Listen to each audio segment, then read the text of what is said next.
khul zin na lei si na ni tin a banga ki vain lungon na di kin kam so fo hila ka gel khelamin det ta in ai zui zinge Hitsung kay mathim ay chân sa ta Ngày đốt na bút kim cắt chân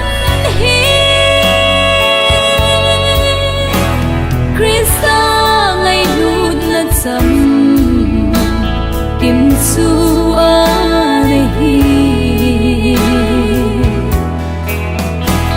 Kay maki ngay tu na khela vang po na ay ngay lo ka pagka lungkot so hi Hallelujah patsayin unsin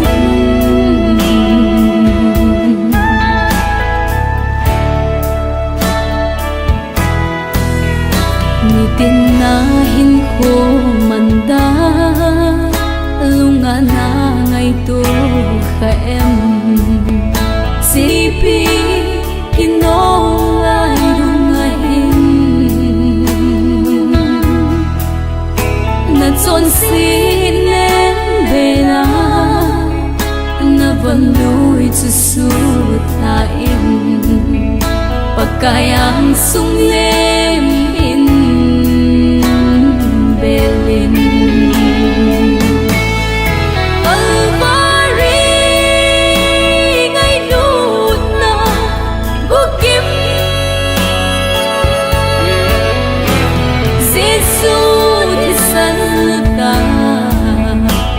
hùng lung do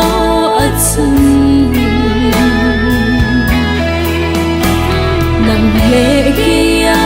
đình in van tôn ai hôn bị ta tuần số đã thêm chân na in nay khi na đình in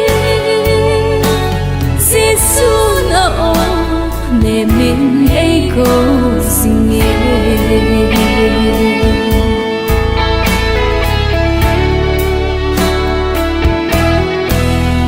Khuto na lengay luna Lâu pi na adim ahi Nang leke adia Apha zo he pakai chu Tun so gia hình dinh pa kai hi thằng bạn na le va rồi na biểu kê ai đốt na bút kim cắt chân hi Krista